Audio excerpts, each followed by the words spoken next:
je n'augmenterai pas un sou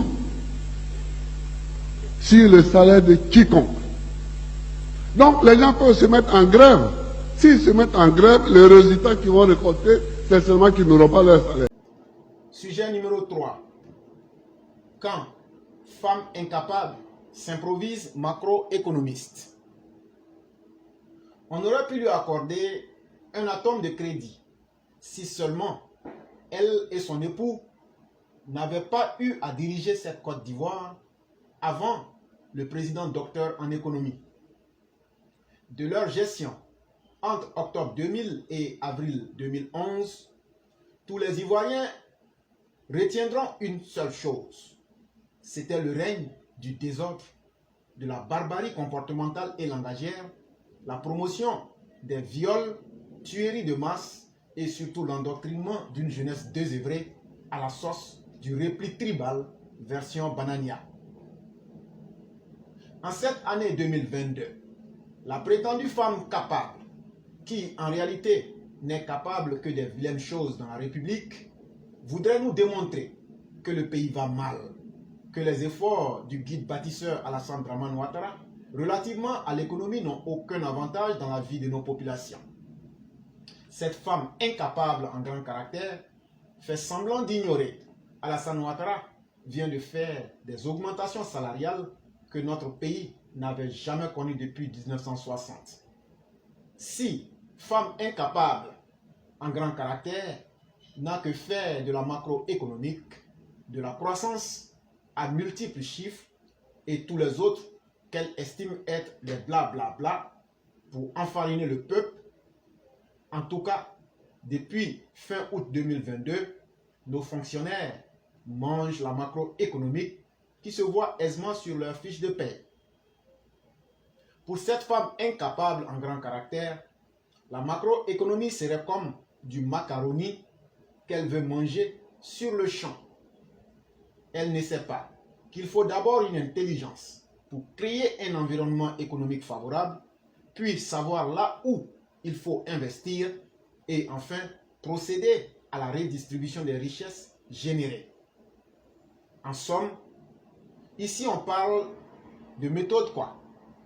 Or, femme incapable en grand caractère n'aime que les méthodes expéditives comme les exécutions sommaires qu'elle ordonne à ses escadrons de la mort ou les mots d'ordre pour brûler les commissariats de police et ériger des murs de la honte entre sa contrée d'origine et le reste du pays. Cette femme, abonnée notoire à la médiocrité, en a visiblement marre de cette économie qui dépasse toutes ses compétences. En Côte d'Ivoire, on dira simplement qu'elle est totalement perdue dans le film. En réalité, si j'ai pu vous le dire, femme incapable en grand caractère et son calamiteux de mari en grand caractère sont des vauriens frustrés de voir Alassane Ouattara en grand caractère réussir là où eux avaient déjà convaincu leurs partisans tribalisés que rien ne pouvait être fait pour améliorer les choses. C'est eux qui ont moutonisé leurs partisans avec des propos du genre « on ne mange pas goudron, on ne mange pas la route, on ne mange pas pont et aujourd'hui on ne mange pas macroéconomie ». Mais pourquoi utilisez-vous donc les routes, goudrons, ponts réalisés par le président docteur en économie en grand caractère? Femme incapable, si tu es vraiment certaine de tes affirmations, dis à tes gors et à tes partisans de refuser le surplus qui a été fait sur leur salaire par le président Alassane Ouattara en cette fin du mois d'août 2022. Ils te répondront simplement que tu es une lunatique. Eh bien, il va falloir s'y faire, car les infrastructures routières modernes, il y en a à gogo dans la cité actuellement. Et tant pis pour ceux qui veulent manger seulement.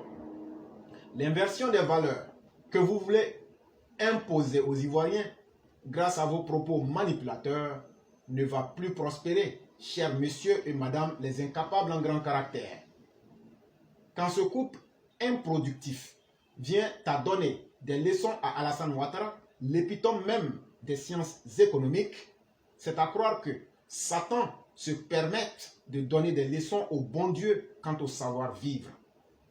Les Ivoiriens lucides vont préférer un Alassane Ouattara en grand caractère qui augmente leur salaire à une meute d'incapables prétendument opposants qui n'ont que des propos creux dans leur bouche. Nous exhortons le président Alassane Ouattara à ne pas écouter le vuvuzela de ses opposants australopithèques toxiques et nuisibles. Continuez à faire rêver les Ivoiriens, monsieur le président Alassane Ouattara, de par votre génie créateur. Routes, universités, ponts, électrification des contrées ivoiriennes, les châteaux d'eau, les augmentations salariales ne sont pas les fruits du hasard.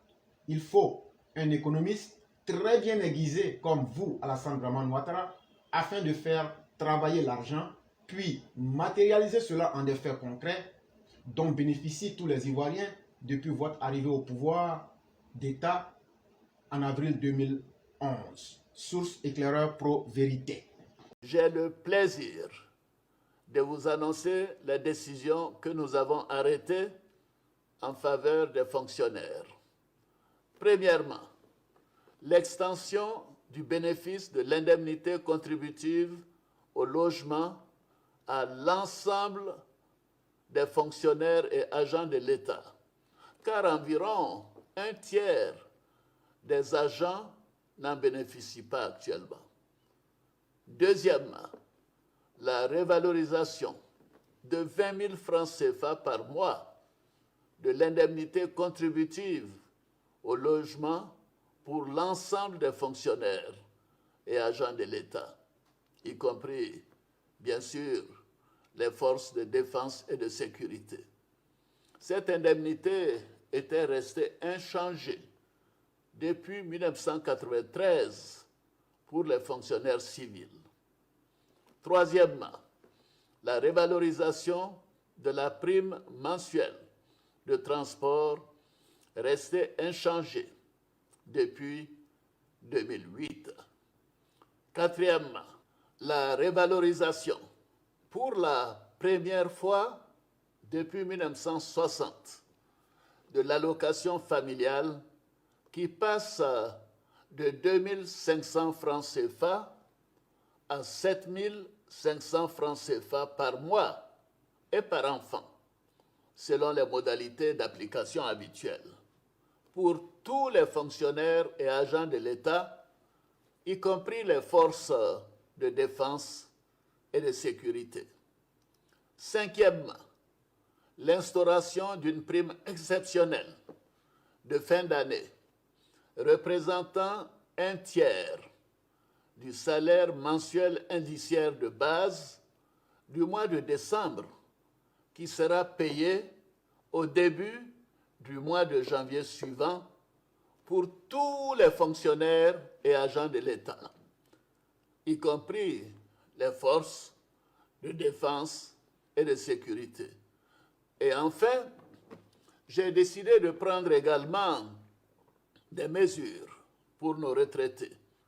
Ainsi, les retraités du secteur public bénéficieront de la hausse de l'allocation familiale de 5 000 francs CFA par mois et par enfant. En ce qui concerne les retraités du secteur privé, les pensions de retraite augmenteront de 5%. Toutes ces mesures représentent un effort additionnel de l'État au profit des agents et fonctionnaires de l'État d'environ 227 milliards de francs CFA par an. Ces mesures entreront en vigueur dès ce mois d'août. Je dis bien dès ce mois d'août 2022 sur les salaires et le paiement de la prime exceptionnelle entrera en vigueur en janvier 2023. Plateau, ce lundi, l'entrée du bâtiment des finances grouille de monde. La raison, fonctionnaires et agents de l'État venus retirer leur bulletin de salaire du mois d'août. Je viens de retirer mon bulletin juste pour vérifier ce que notre président de la République nous a promis et je vous assure que c'est effectif. Et là, nous sommes vraiment, personnellement, moi je suis heureuse de cette augmentation-là. Hortense n'est pas la seule à avoir le sourire. C'est le cas aussi de Marius et Lambert, tous deux greffiers au palais de justice du Plateau. J'ai constaté sur mon bulletin que le président de la République a l'acte à la parole. Il y a une plus-value, effectivement. Ce qui a été ajouté apporte un soulagement aux ménages, quand je le dis, un soulagement dans les différentes familles. Les fonctionnaires et agents d'État aujourd'hui sont heureux. Nous avons eu l'honneur, en prenant nos bulletins de solde, de constater qu'effectivement, la parole du président de la République a été suivie avec une rigueur. Nous disons merci au président de la République. Il démontre qu'il est plus facile de gouverner en respectant sa parole et en étant à l'écoute de ses administrés, des fonctionnaires que nous sommes. Une joie qui se répand chez tous les fonctionnaires. Ici, à la direction des ressources humaines du ministère des Ressources animales et halieutiques, souffle aussi un vent de satisfaction de la mise en œuvre effective des mesures prises par le chef de l'État. Les messages des différentes banques sont arrivés. Les messages ont confirmé effectivement les dits du président de la République. C'était vraiment pas un leurre, c'était véritablement une vérité. On l'a tous constaté. Alors c'est une satisfaction que nous éprouvons. En tout cas, on savait que des choses allaient être faites, mais jusqu'en fin août, vraiment, on n'y croyait vraiment pas. On pensait que le président a dit, le président a fait. J'ai été moi-même à la solde. J'ai même tiré mon bulletin de solde du mois d'août et celui du mois de juillet. Je faisais partie de ces 1/3 de fonctionnaires qui ne bénéficiaient pas de ces indemnités contributives au logement. Et c'est pourquoi je dis que nous sommes les heureux gagnants de cette décision, de l'effort, de l'acte généreux de son Excellence, Monsieur le Président de la République de Côte d'Ivoire. Et donc, c'est pourquoi ce matin, vous voyez qu'il y a un sourire qui brille sur nos visages. Tous les secteurs de l'administration publique vibrent au rythme de ces bonifications salariales. Au CHU de Cocody, le personnel de santé affiche une mine des grands jours. Vous remarquez le large sourire sur le visage, ça veut dire que les choses sont effectives. Vraiment, c'est une bouffée d'oxygène. Je voulais profiter pour véritablement sensibiliser mes collègues, ceux du secteur santé. Nous constatons que le gouvernement se soucie de notre bien-être. Et nous, en retour, nous devons aussi faire notre part pour que les patients, que nous puissions vraiment bien les prendre en charge. Des mesures rendues applicables grâce au ministère du Budget et du portefeuille de l'État qui a mis tout en œuvre à cet effet. Les équipes ont travaillé d'arrache-pied depuis l'annonce du président de la République. Il s'agissait de paramétrer dans le système de paie ces nouveaux taux d'indemnité, de veiller à ce que ce paiement soit conforme à l'annonce de M. le Président de la République. Et pour ce faire, depuis le 7, les équipes ont travaillé de jour comme de nuit. Il a fallu lancer un premier calcul pour avoir les nouveaux états de salaire.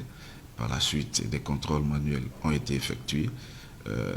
Les populations qui n'avaient pas vu à l'issue de ce premier calcul les résultats ont été corrigés. Ces corrections ont été apportées pour pouvoir respecter la date de fin août. Suite à ces travaux, les virements ont été faits, sont effectifs depuis le vendredi dernier. Selon la direction de la solde, pour ce mois d'août, ce sont plus de 14 milliards de francs CFA qui ont été débloqués en faveur des fonctionnaires et agents de l'État.